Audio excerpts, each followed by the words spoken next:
விஜய் ரொம்பவே சூப்பர்ப்பா அப்படின்னு நினைக்கிறவங்க இந்த வீடியோக்கு லைக் போட்டு தெரிவிங்க. நம்ம விஜய் வந்து பேசுனதுக்கப்புறம் நம்ம சாரதாம்மா வந்து இனி வந்து இந்த மாதிரி ஒரு தவறான முடிவு எப்போதுமே எடுக்க மாட்டேன் அப்படின்னு சொல்லிட்டு தன்னோட பொண்ணுங்க மேலே வந்து ப்ராமிஸ் பண்ணிடுறாங்க. காவேரி விஜய் கிட்ட வந்து ரொம்பவே எமோஷ்னலாக வந்து பேசிகிட்டு இருக்கிறாங்க. உங்களால் மட்டும்தாங்க இதெல்லாம் முடியும். உண்மையாகவே உங்களை மாதிரி ஒருத்தர் கிடைக்கிறதுக்கு நாங்கள் எல்லாருமே கொடுத்து வச்சுருக்கணும். உங்கள் இடத்துல யாராக இருந்தாலுமே வந்து இதை ஒரு விஷயமா எடுத்துக்கிட்டு ரொம்பவே பிரச்சனை பண்ணியிருப்பாங்க. ஆனால் நீங்கள் வந்து இவ்வளோ பெரிய விஷயம் நடந்துமே எங்களுக்கு ரொம்பவே வந்து சப்போர்ட்டாக இருக்கிறீங்க அப்படின்னு சொல்லிட்டு காவிரி சொல்கிறாங்க. இங்கே விஜய் இருந்துக்கிட்டு மற்றவங்க எப்படின்னு தெரியாது காவிரி, ஆனால் நான் எப்போதுமே உன்னையும் உங்கள் ஃபேமிலியும் எதுக்காகவுமே விட்டு கொடுக்க மாட்டேன். அதுவும் மட்டும் இல்லாமல் இந்த விஷயத்தில் உங்கள் மேலே என்ன தப்பு, நடந்த எல்லாத்துக்கும் உங்கள் அப்பா மட்டும்தான் காரணம் அப்படின்னு சொல்லிட்டு விஜய் இருந்துக்கிட்டு சொல்கிறாங்க. உடனே நம்ம காவேரி ரொம்ப ரொம்ப ஃபீல் பண்ண ஆரம்பிச்சிடுறாங்க. உண்மையாகவே வந்து அவர் இப்படிலாம் பண்ணியிருப்பாரா அப்படின்னு சொல்லிட்டு நினைக்கும்போது நம்பவே முடியலை, ரொம்பவே கஷ்டமாக இருக்குது அப்படின்னு வந்து சொல்கிறாங்க. இங்கே நம்ம விஜய் இருந்துட்டு, இங்கே பாரு காவேரி, இனி இதை பற்றி நீயும் ஃபீல் பண்ணக்கூடாது. அத்தைக்கிட்ட நான் எப்படியோ பேசி புரிய வச்சுட்டேன். அவங்க இனி இதை பற்றிலாம் யோசிக்க மாட்டாங்க. நீயுமே இதை பற்றி நினைக்கக்கூடாது. நினச்சி நீ கவலைப்பட்டு இருந்தனா வயிற்றில் இருக்கிற குழந்த எப்படி இருக்கும், ஆரோக்கியமாக இருக்குமா? அதுவுமே உள்ளக்க ரொம்பவே ஃபீல் பண்ணிகிட்ருக்கோம். நடந்த விஷயம் எல்லாத்தையுமே தயவு செஞ்சு மறந்துடு. இனி நம்ம வந்து எல்லாருமே சந்தோஷமாக இருக்கலாம். நம்ம கோர்ட்டு மூலம் வந்து எல்லாமும் பண்ணி அந்த ஃபேமிலியை வந்து நம்ம விரட்டி அடிச்சிடலாம் அப்படின்னு வந்து சொல்கிறாங்க. அப்புறம் தான் நம்ம காவேரி வந்து சரிங்க இனி நான் ஃபீல் பண்ண மாட்டேன் அப்படின்னு சொல்லிட்டு வந்து சொல்கிறாங்க. அப்புறம் விஜய் சாரதாம்மா கிட்ட, அத்தை இன்னைக்கு உங்கள் கையால் தான் நான் சாப்பிட்டுட்டு போகணும். இத்தனை நாளாக உங்கள் கையால் சாப்பிட்டுட்டு எனக்கு சாப்பாடே வந்து பிடிக்காத மாதிரி இருக்குது அப்படின்னு சொல்லிட்டு வந்து சொல்கிறாங்க. அச்சோ இருப்பா, வந்தவங்களுக்கு நான் வந்து சாப்பாடு கூட செய்யலையே, இந்தா கொஞ்ச நேரம் நீங்கள் எல்லாருமே பேசிகிட்ருங்க, நான் போயிட்டு டக்குன்னு நான் சமைச்சிட்டு வரேன் அப்படின்னு சொல்லிட்டு சாரதாம்மா அவங்களோட வேலையை வந்து செய்ய ஆரம்பிச்சுறாங்க. விஜய் நிவின் பார்த்தீங்கன்னா பேசி வச்சுக்கிறாங்க. எப்படியாச்சும் இந்த பிரச்சனையெல்லாம் முடிக்கணும். அப்போ தான் காவிரியோட குடும்பம் கொஞ்சம் ஹாப்பியாக இருப்பாங்க. என்னதான் சாரதா அத்தை சொன்னாலுமே வந்து அவங்களுக்குள்ள அந்த கஷ்டம் இருக்க தானே செய்யும். முதல்ல அந்த ஃபேமிலிக்கு பின்னாடி ஒருத்த ஆள் வந்து ஹெல்ப் பண்ணுறாங்க. அவங்கள நம்ம கண்டுபிடிச்சா வந்து எல்லாமும் வந்து நம்ம சரி பண்ணிடலாம். அதுக்கு தான் நம்ம எதுனாலும் பண்ணணும் அப்படின்னு வந்து சொல்கிறாங்க. இங்கே நிவின் இருந்துக்கிட்டு ஒரு ஐடியா சொல்கிறாங்க. கொடைக்கானலில் என்னோடய ஃப்ரெண்டு ஒருத்தன் இருக்கிறான். அவங்ககிட்ட சொல்லி நம்ம வந்து அவங்க இப்போ என்ன பண்ணுறாங்க ஏது பண்ணுறாங்க அப்படின்னு சொல்லிட்டு வாட்ச் பண்ண சொல்லலாம். ஏன்னா இப்போ நம்ம வீடையுமே வந்து க்ளோஸ் பண்ணிட்டு வந்துட்டோம். இப்போ அவங்க எங்கே போய்ட்டு ஸ்டே பண்ணுவாங்க, போகிறதுக்கு இடம் இல்லைன்னு சொன்னாங்களே. இப்போ கண்டிப்பாக அவங்களுக்கு ஹெல்ப் பண்ணுறவங்க வீட்டுக்கு தான் அவங்க போகிறதுக்கு வாய்ப்பு இருக்குது அப்படின்னு சொல்லிட்டு நம்ம நிவின் இருந்துக்கிட்டு உடனே அவங்க ஃப்ரெண்டுக்கு கால் பண்ணி வந்து விஷயத்த சொல்கிறாங்க. அடுத்து பார்த்தீங்கன்னா இங்கே நம்ம சாரதாமாவும் வந்து சமைச்சு எடுத்துகிட்டு வராங்க. அதுவும் நம்ம விஜய்க்கு பிடிச்ச. அப்புறம் எல்லாருமே சாப்பிட்றாங்க. இங்கே நம்ம விஜய் காவிரி சாப்பிட்டுட்டு வந்து கிளம்பிடுறாங்க. அதே மாதிரி நம்ம நிவின் யமுனாவும் வந்து கிளம்பிடுறாங்க.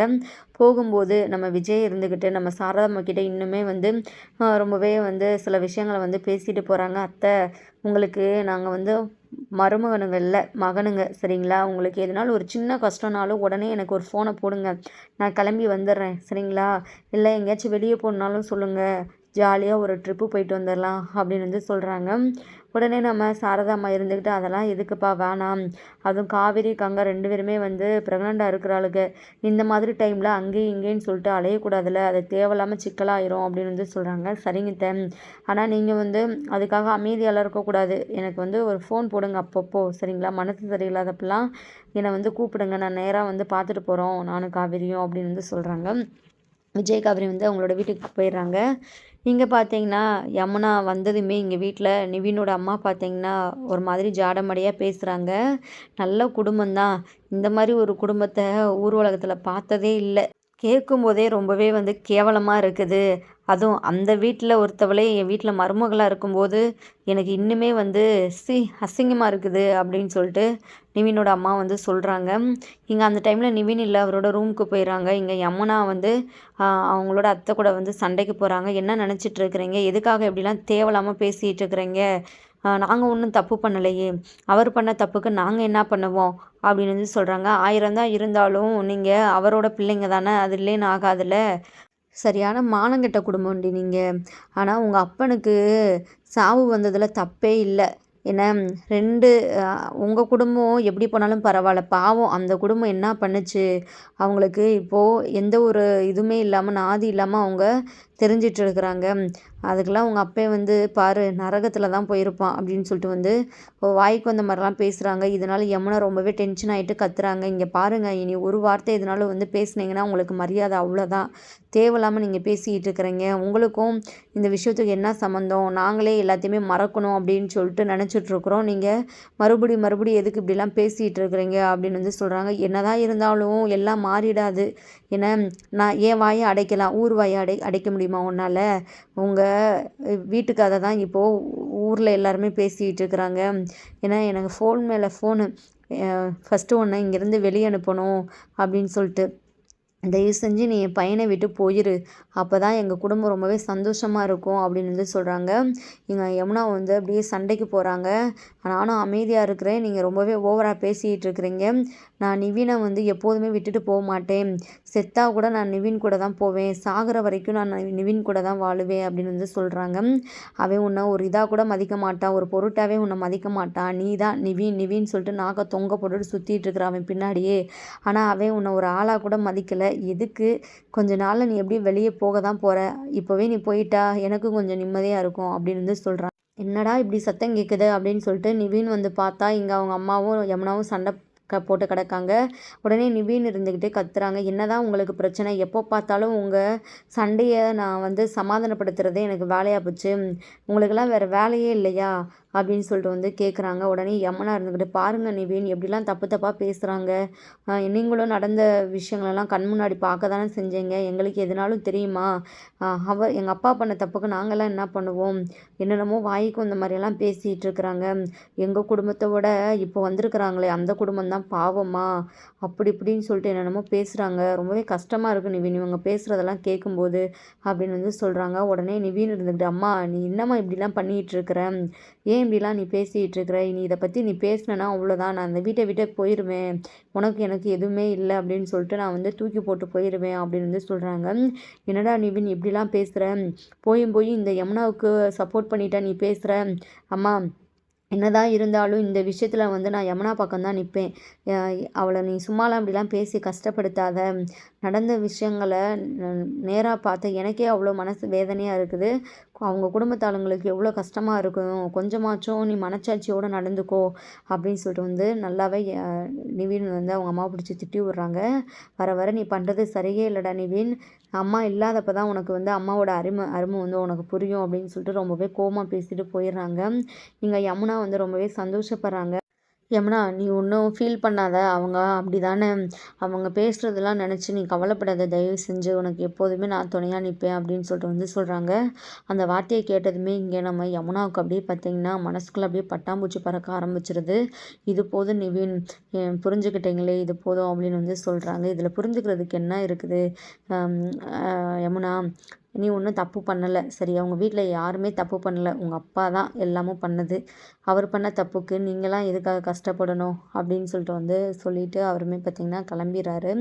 இங்கே யமுனா வந்து ரொம்பவே சந்தோஷமாக இருக்கிறாங்க. இப்படியே சீக்கிரமே வந்து நிவின் நம்மளை வந்து மனசார ஏற்றுக்கணும், அவர் கூட நம்ம சந்தோஷமாக வாழணும் அப்படின்னு சொல்லிட்டு.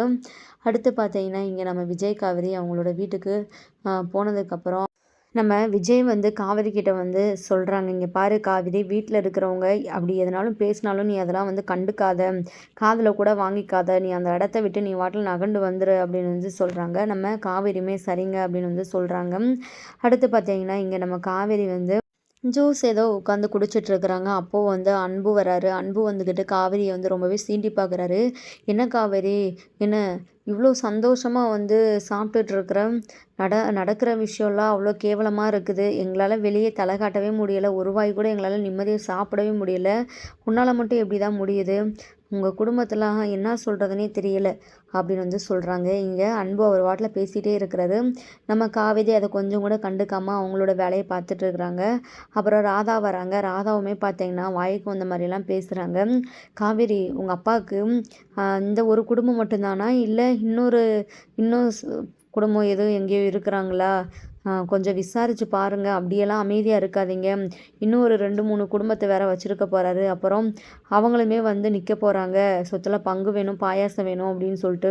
கொஞ்சம் பார்த்துக்கோங்க, கொஞ்சம் உஷாராக இருங்க இனியாச்சும். ஏன்னா உங்கள் அம்மா தான் வந்து குடும்பம் நடத்த தெரியாமல் குடும்பம் நடத்தி தொலைஞ்சிட்டாங்க. நாங்களும் தெரியாத்தனமாக உன்னை கல்யாணம் பண்ணி வச்சுட்டோம் விஜய்க்கு. விஷயம் இப்போ தானே எல்லாமே எங்களுக்கு தெரிய வருது. என்ன பண்ண? இதுக்கு மேலே ஒன்றும் பண்ண முடியாது. இந்த வீட்டு வாரிசை வேற நீ சுமந்துட்டுருக்குற. இனி வந்து உன்னை வெளியே அனுப்பவும் முடியாது. எல்லாம் எங்கள் தலையெழுத்துன்னு சொல்லிட்டு போக வேண்டியதான் அப்படின்னு சொல்லிட்டு ராதா வந்து ரொம்பவே கேவலமாக வந்து பேசுகிறாங்க. காவேரி ரொம்பவே கோவப்பட ஆரம்பிச்சுறாங்க. விஜயோட சித்தியை செம்மையாக வெளுத்து வாங்குறாங்க. வாய் இருக்குது அப்படின்னு சொல்லிட்டு காரணத்துக்காக என்ன வேணாலுமே பேசலாமா? சும்மா இப்படிலாம் பேசி கஷ்டப்படுத்தாதீங்க. அதான் அந்த இருக்கிறாரு உங்கள் பக்கத்தில், அவர் தான் அறிவு கட்டத்தனமாக பேசுகிறாரு அப்படின்னு சொல்லிட்டு நான் அவருக்கு வந்து எந்த ஒரு பதிலுமே வந்து சொல்லாமல் இருந்தேன். ஆனால் நீங்கள் எப்படிங்க இப்படிலாம் பேசுகிறீங்க? கொஞ்சம் கூட உங்களுக்கு மனச்சாட்சியே இல்லையா?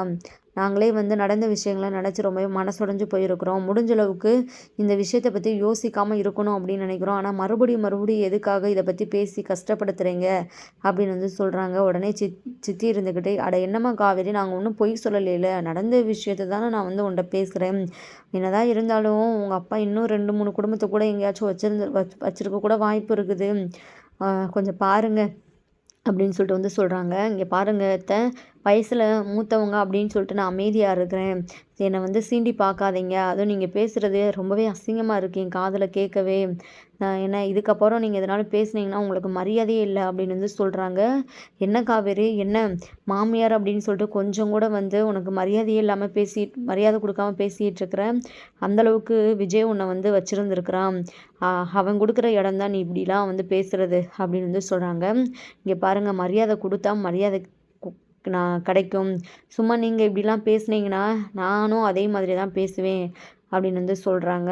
அடுத்து பார்த்தீங்கன்னா சாரதா வந்து ரொம்பவே நோஸ்கட் ஆகிட்டு அங்கேருந்து கிளம்பிடுறாங்க. இங்கே நம்ம காவேரி அன்பை பார்த்து ஒரு முறைக்கிறாங்க. அன்புமே பார்த்தீங்கன்னா இவ இருக்கிற கோவத்தில் நம்மளை அடித்தாலும் வந்து ஆச்சரியப்படுறதுக்கு இல்லை, நம்ம இங்கேருந்து போகிறது தான் நல்லது அப்படின்னு சொல்லிட்டு போயிடுறாங்க. அடுத்து பார்த்தீங்கன்னா இங்கே நிவேன் விஜய்க்கு கால் பண்ணி பேசிகிட்டு இருக்கிறாரு. விஜய், நான் என் ஃப்ரெண்டுக்கிட்ட வந்து சொல்லியிருந்தேன்ல, ஆனால் அவங்க யாருமே இங்கே இல்லையாம். கொடைக்கானலில் அவங்க இல்லவே இல்லையா, அவங்க எங்கே போனாங்கன்னு தெரியல. முடிஞ்ச அளவுக்கு அவன் வந்து ட்ரை பண்ணி பார்த்தா அவங்க கிடைக்கல அப்படின்னு வந்து சொல்லிட்டு இருக்கிறாங்க. இதை கேட்டதுமே நம்ம விஜய்க்கு வந்து ரொம்பவே அதிர்ச்சியாக இருக்குது. அப்புறம் அவங்க எங்கே போவாங்க? கண்டிப்பாக இந்த பிரச்சனையெல்லாம் முடியாமல் வந்து அவங்க எங்கேயுமே போக மாட்டாங்க. கொடைக்கானலில் தான் இருக்கணும் அப்படின்னு வந்து சொல்கிறாங்க. இல்லை, அவங்க அங்கே இல்லை, அவங்க ஒருவேளை அவங்க ஊருக்கே போயிட்டாங்களோ அப்படின்னு வந்து சொல்கிறாங்க. சரி பார்க்கலாம், போனால் ரொம்பவே சந்தோஷம்தான். அவங்க எந்த ஒரு பிரச்சனையும் பண்ணாமல் இருந்தால் நம்ம நிம்மதியாக இருக்கலாம். காவேரியோட குடும்பம் ரொம்பவே சந்தோஷமாக இருப்பாங்க. வந்த பிரச்சனை அப்படியே போயிடுச்சு அப்படின்னு சொல்லிட்டு வெயிட் பண்ணி பார்க்கலாம் நிவின் அப்படின்னு சொல்லிட்டு விஜய் இருந்துக்கிட்டு சொல்கிறாங்க. இங்கே நம்ம காவேரி கிட்ட விஜய் வந்து விஷயத்த வந்து சொல்லவும் காவேரி ரொம்பவே சந்தோஷப்படுறாங்க. அவங்களால எதுவுமே பண்ண முடியாது, ஏன்னா கோர்ட்டில் போட்டாலும் அங்கே இங்கேயே அலையணும் அப்படின்னு சொல்லிட்டு எதுவும் பயந்துக்கிட்டு போயிருப்பாங்களோ அப்படின்னு சொல்லிட்டு நம்ம காவேரி வந்து சொல்லிகிட்டு இருக்கிறாங்க. இருக்கலாம், அதுக்காக நம்ம வந்து உடனே சந்தோஷப்பட முடியாது காவேரி.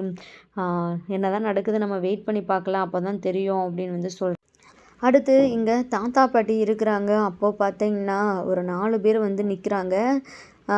நம்ம பாட்டி இருந்துக்கிட்டு, என்னங்க யாரோ வந்திருக்குறாங்க, முன்ன பின்ன கூட இவங்கள பார்த்ததில்லையே, யார் அப்படின்னு சொல்லிட்டு நம்ம பாட்டி போய்ட்டு பேசுகிறாங்க. யார் வேணும், யாரை தேடி வந்திருக்குறீங்க அப்படின்னு சொல்லிட்டு வந்து கேட்குறாங்க. எல்லாம் அவங்களுக்கு நாங்கள் சொந்தக்காரங்க தான் அப்படின்னு சொல்லிட்டு வந்து சொல்கிறாங்க. சொந்தக்காரங்களா? நீங்களா? எப்படி நீங்கள் எனக்கு சொந்தக்காரங்க? எனக்கு யாரும் உங்களை பார்த்தா ஏதோ சொந்தக்காரங்க மாதிரி தெரியலையே, பார்த்த ஞாபகம் இல்லையா அப்படின்னு வந்து சொல்கிறாங்க. உங்கள் வீட்டு மருமகளாக இருக்கால காவேரி, அவளோட சித்தி தான் நான் அப்படின்னு வந்து சொல்கிறாங்க. இங்கே பாட்டிக்கு சமக்கம் வந்துடுது. காவேரியோட சித்தியா? ஓ, அதாவது அந்த காவேரியோட அப்பாவோட செகண்ட் ஃபேமிலி நீங்கள் தானா? அதெல்லாம் சரி, இப்போ எதுக்காக இங்கே வந்து நிற்கிறீங்க அப்படின்னு சொல்லிட்டு கல்யாணி வந்து கோவப்பட ஆரம்பிச்சுறாங்க. கொஞ்சம் பொறுமையாக இருங்க, உள்ளக்க போயிட்டு பேசலாமா அப்படின்னு சொல்லிட்டு காவேரியோட சித்தி பார்த்திங்கன்னா அவங்க வாட்டில் வந்து வீட்டுக்குள்ளே வராங்க. இங்கே பாட்டி இருந்துக்கிட்டே, இப்போ எதுக்காக உள்ளக்க கூப்பிடாமையே உள்ளே வர, அசிங்கமாக இல்லை உனக்குலாம், ஃபஸ்ட்டு வெளியே போ அப்படின்னு வந்து சொல்கிறாங்க. இங்கே பாருங்கள், என்ன தான் இருந்தாலும் உங்களுக்கு சொந்தக்காரங்க தான், இப்படிலாம் நீங்கள் பேசக்கூடாது, வீட்டுக்கு வந்தவங்களை இப்படிலாம் வந்து நீங்கள் கேவலமாக ட்ரீட் பண்ணக்கூடாது அப்படின்னு வந்து சொல்கிறாங்க. இங்கே நம்ம தாத்தா இருந்துக்கிட்டு, என்ன கல்யாணி, யார், எதுக்காக வந்தவங்கக்கிட்ட இப்படிலாம் நீ நடந்துகிட்ருக்குற அப்படின்னு வந்து சொல்கிறாங்க. இங்கே பாட்டி இருந்துக்கிட்டு, யாரா? இவங்க தான் காவேரியோட சித்தியாம். அதான் ரெஜிஸ்ட்ரேஷன் பண்ண போனப்போ ஏதோ ஒரு ஃபேமிலி பிரச்சனை பண்ணிகிட்ருக்கா, அதான் சொல்லிகிட்டு இருந்தாங்கள்ல, அதான் சொல்லிகிட்டு இருந்தால உங்கள் பேரன், அந்த குடும்பம் தான் இது அப்படின்னு வந்து சொல்கிறாங்க. உடனே தாத்தா இருந்துக்கிட்டு, இப்போ எதுக்காக இங்கே வந்திருக்கிறீங்க அப்படின்னு சொல்லிட்டு வந்து கேட்குறாங்க. இங்கே தானே வரணும், வர வழி இல்லை, எல்லாமும் இவங்க இது பண்ணிட்டு சந்தோஷமாக இங்கே வந்து இருக்கிறாங்க, நாங்கள் மட்டும் லோனும் கஷ்டப்பட்டுட்டு இருக்கணுமா, வீடும் இல்லாமல் எதுவும் இல்லாமல், எங்களுக்குரிய பங்கை கொடுத்தா நாங்கள் பாட்டில் அமைதியாக போயிடுவோம்ல, அதை விட்டுட்டு எங்களை இந்த மாதிரிலாம் கஷ்டப்படுத்துறது கொஞ்சமாச்சும் நியாயமா, நீங்கள் தான் பெரியவங்க, நீங்கள் தான் சொல்லணும் அப்படின்னு வந்து சொல்கிறாங்க. இங்கே பாட்டி இருந்துக்கிட்டு ஒரு பக்கம் கத்துறாங்க, எங்கே வந்து யார்கிட்ட பேசிகிட்டு இருக்கிறீங்க, ஃபஸ்ட்டு இங்கேருந்து கிளம்புங்க அப்படின்னு வந்து சொல்கிறாங்க. நீங்கள் பார்த்தீங்கன்னா ஒருத்தர் வந்திருக்கிறாரு, கோட்டு சூட்லாம் போட்டு நிற்கிறாரு. கொஞ்சம் அவர் அமைதியாகவே இருந்தார். அப்புறம் அவர் பேச ஆரம்பிக்கிறாரு. இங்கே பாருங்க, என்ன நினச்சிட்ருக்கிறீங்க, இவங்களுக்கு யாருமே இல்லை அப்படின்னு நினச்சிட்ருக்கிறீங்களா, இவங்களுக்கு நியாயம் கேட்க நான் இருக்கிறேன் அப்படின்னு வந்து சொல்கிறாங்க. நீங்கள் யார் அப்படின்னு வந்து சொல்கிறாங்க. நான் வந்து யாருன்னு இப்போ உங்களுக்கு தெரியாது, போக போக உங்களுக்கே வந்து தெரியும். அது மட்டும் இல்லாமல் சட்டப்படி சந்தானத்துக்கு இவங்க தான் வந்து முதல் ஒய்ஃபே, இது யாருக்குமே தெரியாது, சாரதா தான் செகண்ட் ஒய்ஃபு அப்படின்னு வந்து சொல்கிறாங்க. ஒரு மிகப்பெரிய ஒரு குண்டை தூக்கியே போடுறாங்க. இதை கேட்டால் தாத்தா பாட்டிக்கு பயங்கர அதிர்ச்சி ஆகுது. என்ன தேவையில்லாமல் என்னென்னமோ வந்து உளறிட்டு இருக்கிறீங்க, என்ன ஃபஸ்ட்டு இங்கேருந்து கிளம்புங்க, நீங்கள் சொல்கிறதெல்லாம் எதுவும் கேட்கணுன்னு அவசியமே இல்லை அப்படின்னு சொல்லிட்டு நம்ம தாத்தாவுமே கோவத்தில் கத்த ஆரம்பிச்சிடறாரு. என்ன ஒரே சத்தமாக இருக்குது அப்படின்னு சொல்லிட்டு நம்ம விஜய் காவேரி வராங்க. காவேரி அப்படியே பயங்கர அதிர்ச்சி ஆகுறாங்க. இவங்க எதுக்காக இங்கே வந்திருக்கிறாங்க, சும்மாவே பாட்டி எல்லாருமே இங்கே வீட்டில் ஒரு மாதிரி பேசிகிட்டு இருக்கிறாங்க, இப்போ இங்கேயும் வந்து இப்படி எதுக்காக வந்து பிரச்சனை பண்ணிகிட்டு இருக்கிறாங்களோ தெரியல அப்படின்னு சொல்லிட்டு நம்ம காவேரி வந்து ரொம்பவே கோவத்தோடு வராங்க. இங்கே நம்ம விஜய் பார்த்திங்கன்னா காவேரி கிட்ட வந்து, நீங்கள் பாரு, நீ வந்து ரொம்பவே கோவப்படாமல் கொஞ்சம் அமைதியாகவே இரு காவேரி, நான் பார்த்துக்கிறேன், எப்படிங்க அமைதியாக இருக்க, இங்கே வந்து அவங்க தேவையில்லாமல் எதுக்கு இப்படிலாம் பிரச்சனை பண்ணணும் அப்படின்னு சொல்லிட்டு காவேரி இருந்துக்கிட்டு ரொம்பவே கத்துறாங்க. ஏய், நீலாம் ஒரு பொம்பளை, உனக்குலாம் அசிங்கமாகவே இல்லையா, எதுக்காக இப்போது எங்கள் வீட்டுக்கு வந்திருக்கிற, அதுவும் இது வந்து என்னோடய வீட்டுக்கார் வீடு அப்படின்னு சொல்லிட்டு வந்து சொல்கிறாங்க. அதெல்லாம் தெரிஞ்சு தான் நாங்கள் வந்திருக்கிறோம் அப்படின்னு சொல்லிட்டு அந்த லேடி அவங்க பையன் வந்து சொல்கிறாங்க. ஏய் காவேரி, இவங்க என்னென்னமோ சொல்லிட்டு இருக்கிறாங்க, ஆல்ரெடி எங்களால் வெளியே தலை காட்ட முடியலை, இப்போது இவங்க தான் உங்கள் அப்பாவோட முதல் மனைவி, உங்கள் அம்மா தான் ரெண்டாவது மனைவி அப்படின்னு வந்து சொல்லிட்டு இருக்கிறாங்க. எது உண்மை, என்ன தான் சொல்லிட்டு இருக்கிறாங்க, உனக்கு என்ன ஏதாச்சும் தெரியுமா அப்படின்னு வந்து கேட்குறாங்க. இங்கே நம்ம காவேரிக்கு தூக்கி வாரி போட்டுறது, என்ன பாட்டி என்ன சொல்லிட்டு இருக்கிறீங்க, எல்லாம் இதோ வந்திருக்கிறாங்களே, இதோ நிற்கிறாரு இந்த பெரிய மனுஷன், இந்த கோட் சூட்லாம் போட்டிருக்கிறாருல, இவர் தான் சொல்கிறாரு அப்படின்னு வந்து சொல்கிறாங்க. ஆமாம், நீங்கள் யார் அப்படின்னு சொல்லிட்டு வந்து கேட்குறாங்க. நான் யாரா, உங்களுக்கு தெரிய வேண்டிய நேரத்தில் தெரியும் அப்படின்னு சொல்லிட்டு அவர் ட்விஸ்ட்டு மேலே ட்விஸ்ட்டாக வச்சிட்ருக்கிறாரு. யார் நீங்கள், எங்கள் அப்பாவுக்கு வந்து முதல் மனைவியா, இங்கே பாருங்கள், வர கோவத்துக்கு என்ன பண்ணுவேனே தெரியாது, ஏன்னா சட்டப்படி எங்கள் அம்மா தான் வந்து அவருக்கு வந்து முதல் மனைவி அப்படின்னு வந்து சொல்கிறாங்க. இங்கே பாரு காவேரி, இந்த விஷயத்த நான் சொல்லக்கூடாது தான் நான் பொறுமையாக இருந்துகிட்டு இருந்தேன், ஆனால் இதுக்கு மேலேயும் இந்த விஷயத்த மூடி மறைக்கிறதுல எந்த ஒரு இதுவுமே இல்லை, நான் தான் உங்கள் அப்பாவுக்கு வந்து முதல் மனைவி, இந்த விஷயம் வந்து எங்களுக்கு மட்டும்தான் தெரியும், எங்களை தாண்டி இந்த இருக்கிறாரு இவருக்கு மட்டும்தான் தெரியும் அப்படின்னு சொல்லிட்டு வந்து சொல்கிறாங்க. அதை கேட்டதுமே இங்கே நம்ம காவேரி இடிஞ்சு போயிட்டு கீழே உட்காந்துடுறாங்க. நம்ம விஜய்க்கு மிகப்பெரிய அதிர்ச்சியாக இருக்குது. காவேரி கிட்ட வந்து, காவேரி இந்த மாதிரி டைமில் நீ இவ்வளோ ஷாக்காக கோவலாம் படாத, ஃபீல் பண்ணாத, எதுனாலும் நம்ம வந்து பார்த்துக்கலாம், அவங்க என்ன தான் வந்து சொன்னாலும் நீ வந்து பொறுமையாகவே கேளு அப்படின்னு சொல்லிட்டு வந்து சொல்கிறாங்க. என்னங்க அவங்க அடுத்தடுத்து என்னென்னமோ சொல்லிகிட்டு இருக்கிறாங்க, என்ன பண்ணுறது இப்போது, இந்த விஷயம் அம்மாவுக்கு தெரிஞ்சால் அவ்வளோதாங்க, அவங்க ரொம்பவே உடஞ்சி போயிடுவாங்க, ஆல்ரெடி அவங்க தப்பான முடிவே எடுக்க போயிட்டாங்க அப்படின்னு சொல்லிட்டு நம்ம காவேரி ரொம்பவே கதறி அழ ஆரம்பிக்கிறாங்க. புதுசாக வந்தவர் யார் அப்படின்னு சொல்லிட்டு நம்ம வெயிட் பண்ணி அப்கமிங் எபிசோடை பார்த்து தெரிஞ்சுக்கலாம். தேங்க்யூ ஃபார் வாட்சிங்.